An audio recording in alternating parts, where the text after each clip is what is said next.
Hello, my name's Ian Seeger from Pilot Career News. On the 6th and 7th of November, we held our very first virtual edition of Pilot Careers Live. We streamed over 30 different seminars with 60 speakers. There were 2 days packed full of great information. Of course, we recorded everything, and you're about to watch one of the videos from the event. Before you do, I just want to thank our sponsors, Bose, Alsim, Entro, and of course Pulis. Without them and without the exhibitors, it wouldn't be possible. The exhibitor pages are still live, so feel free to head on over there, go to www.pilotcareerslive.com and click through to the exhibitors. There's loads of information, loads of downloads, all sorts of great stuff there for you. Anyway, enjoy the video, and if you find it useful, really appreciate it if you click subscribe on our YouTube channel. Thank you. Bye-bye. Hello and welcome to the last question and answer session for the last day of PCLV Virtual. It's been a fantastic 2 days. We just had one minor technical snag a minute ago, which is why there's now this laptop here with all of your questions on, which just gave us a little bead of sweat at the last minute. So we're going to run through the questions. Panellists, thank you very, very much for coming back. I'm just going to say one thing. We've got more questions than we've probably got time for. So if I address a question to someone, if you could do your best to give you a shortest, punchiest answer, that would be great, and then we can get through as many as we possibly can. I would just say, if we don't manage to get through all of them, you can always jump on the stands, and if there's nobody there on the stands, and I'll come back to that in a second, then send people an email. They can answer your questions as well. The stands will remain open, and the stands will remain open and there for the next 3 months. They won't be continually staffed at all for the next 3 months, but there's always a contact form on there, so you can get in touch with people and ask as many questions as you like for the next 3 months. So there you go. So with that, I've just answered the... Riz asked a question, will the ARSA still apply in the UK post-Brexit? I'm going to answer that, and the answer is nobody knows. Ask us again on the 1st of January. We'll tell you then. Roderick Bailey, as a UK citizen, what would be the process of applying for a job as a pilot for an EU-based airline after the January the 1st, 2021? It's moving. There you go. 2021, as there will be no freedom of movement. I don't know. Ask us again on the 1st of January. It really depends where. I mean, it depends on what deal gets done, and it depends where you will or you won't have the right to work. And right now, unless anybody there is really well connected politically and knows the answer, I think none of us know the answer. But the airline will have the details of not even the politicians. and check the airline. Check the airline. If you see airlines that say the airlines are gonna almost certainly say must have the right to live and work in XYZ. So check that. So hands up if anyone's got an inside track on that. Anyone knows Boris and Michel Barnier's little tete-a-tete, and that would be great. They don't know. Sorry to interrupt. I do not know them, but I've converted my license to different regulators, and usually if one regulator is accredited in another regulator, it's a streamlined process, and you just do a theoretical exam, and the simulator sessions, they will be included in the airline's own simulator sessions. So usually it's very streamlined from one place to the other, being the most difficult, China right now. Yeah, no, that's indeed. And again, it comes down to right of working. So a well-being question is the well-being for cadets. Do cadets get support for stress in the run-up to exams? Yeah, can I take that one? Our program goes throughout the year, and actually we make sure that our team at Wellspace come in before the exam sessions. So in a short answer, yes. Obviously our instructors are always ready to support with any exam stress, and there's always a cup of tea waiting in the customer experience team. Fantastic. And Declan has got a question specifically for you, Katie. What would be the best way to cope with stresses of flight training? I think there are no stresses of flight training or exams, are there? There's no stresses at all, and I think there's a range of activities that you can do. We talk a lot about healthy eating, making sure you're hydrated, getting out and getting some exercise, getting away from the books just for a few minutes, but just looking at things that make you happy outside the aviation world. Just put a pause on the aviation world for a few minutes out of your day. That and your company dog. And our company dog. Everybody needs a Monty in their life. There's a medical question, and I don't think Dr. Fonzo's there. So any other medical doctors there moonlighting as instructors? No, we'll come back to that. Is there any particular differences in qualification for a commercial pilot and a cargo pilot? I'm going to say no.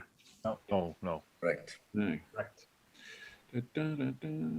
Does anybody know any links for pilot CVs and assessments, and how do we know that they're the best and proper for us? Well, the first thing I'm going to suggest is you go back to the on-demand section of the website and you look at the session we did with Tina Conacher earlier. Tina's a psychologist, specialises in CVs and cover letters, did a really good session, and at the end of her session she left some links to free resources for CVs.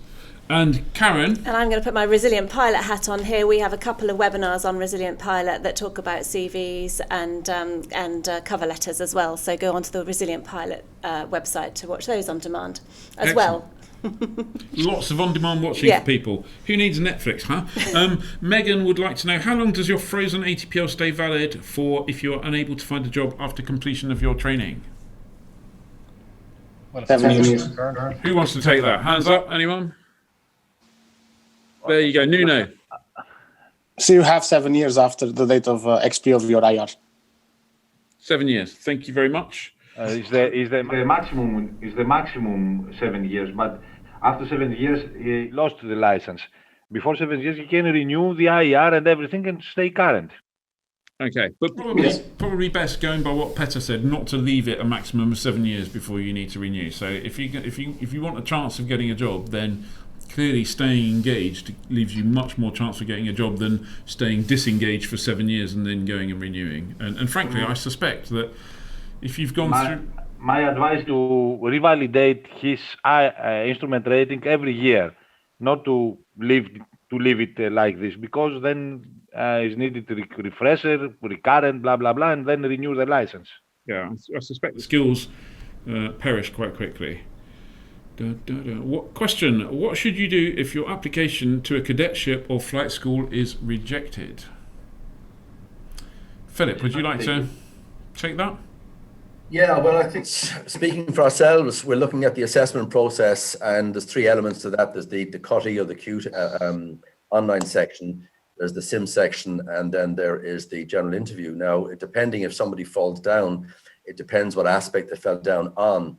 So I think it's a case of, if they weren't successful, to obviously on the day itself, you'd get feedback as to where you haven't been successful, and just see if there's another plan B into it. It might be a case of saying to somebody, well, unfortunately, we don't think it's worth you taking a chance for integrated, maybe consider modular or another flight training school. Thank you. The purpose of the assessment is to catch any shortcomings on the part of the individual. There's no point in an ATO signing up somebody if they haven't got the ability to do it. It's not fair on the individual, and it's not fair on the school either, trying to bring somebody up to standard they don't think they can do it. So the assessment is there for a good reason, but sometimes if you drill into it and find out that there's only one small aspect where there's a shortcoming, maybe that can be addressed then thereafter. Petter, I know you're doing some work with indicative assessments. And do you have cases where an indicative assessment might say, you know what, this is really not suitable for you? And if so, how do the people handle that? Well, I mean, we started with our indicative assessment this Monday, so we're still processing the first ones that goes through. So we don't know exactly how they are adapting to it. But the fact is that the reason that we started is partly due to my work through the channel, where we found out there was a lot of misconceptions about what you needed to have in your personality to become a pilot.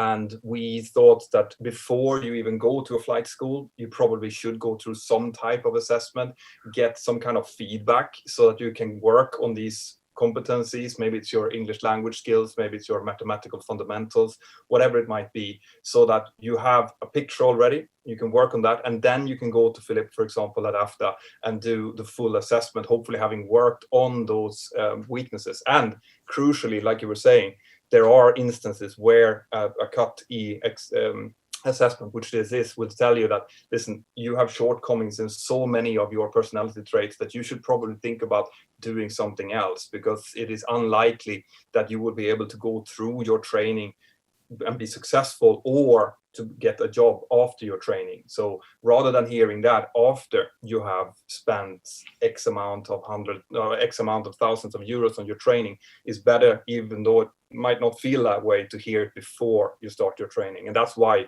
we started the indicative assessment with the Airline Pilot Club. Thank you. Joshua is asking, do you have to have A-levels to become a commercial pilot? You don't have to. Education's always good. More education is better than less education, I would say. Some airlines, when they're running airline programs, will specifically ask for A-levels, but not all. A very, very typical question from Declan is, which are the best subjects to choose for GCSE or A-level? Anyone? The ones you're good at. The ones you're good at. There you go.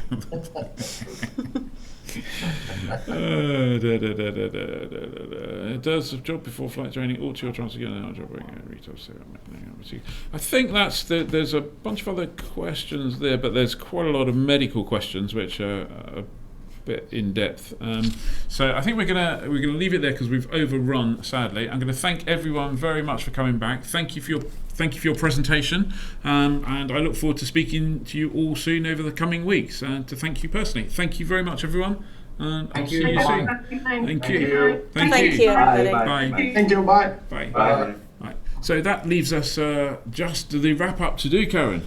Yeah. What do we do? 2 days of it's probably 7 hours a day, 14 hours of streamed broadcast live material. That went quite quickly, didn't it? It did.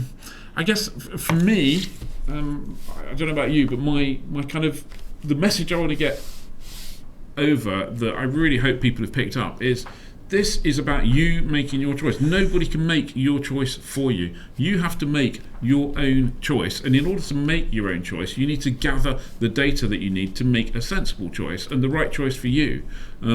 There's no simple answer, sadly. There's no one answer fits all. So go do the information, talk to the exhibitors, talk to as many exhibitors as you can, form the right opinion, choose your family, choose your ATO family, and get that right. So that would be, and stay positive, stay engaged. These times are not great. They're not great for anybody. Well, maybe vaccine manufacturers, I don't know, or suppliers of PPE to government, whatever. But they're not great for most people, are they, frankly? So, we can choose to be down about that, and it's not a huge amount of fun living through COVID times, but stay positive and stay engaged and stay determined. That would be how about you? I don't think my advice is any different to that. I agree with you entirely. It has all been about gathering your information so that you can actually go away from here and make an informed decision. But this is just one area of gathering information. You need to drill down. So hopefully where you are is somewhere up here in the whole funnel of trying to work out what you want to do, and here is where you want to aim is to a decision point. So you're now some way further down that funnel, hopefully, where now you can say, okay, I've worked out that these ATOs are on my shortlist,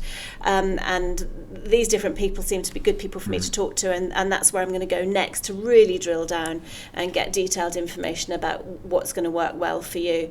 And I think that's really important. And if you haven't done any flying, then Get out perhaps and do a some little flying. bit of it, even if it's gliding, which, as we've learnt today, was a real eye-opener for me, how cheap it is to actually get into gliding and build a real aviation family from the age of 14. So I don't know what sort of age group people are today, this afternoon, right now listening, but from the age of 14 you can actually get to the controls of an airborne aircraft, and that's got to be a fantastic thing to do. You can solo glider at 14 at as 14, well, yeah. Amazing. Yeah. Glad I didn't at 14. Anyway, thank you very much, everyone. Don't forget, everything's online in the on-demand thing. You can go and look at it there for as long as you want. Thank you again to our sponsors, Bose, Poolies, Alsim, Entrol. If you use code PCL at Poolies, you get 5% at checkout. So thank you very much to everybody, and have a great aviation career, and we look forward to seeing you at another one of these at some stage. Thank you, and stay safe. Stay safe, everyone. Thank you.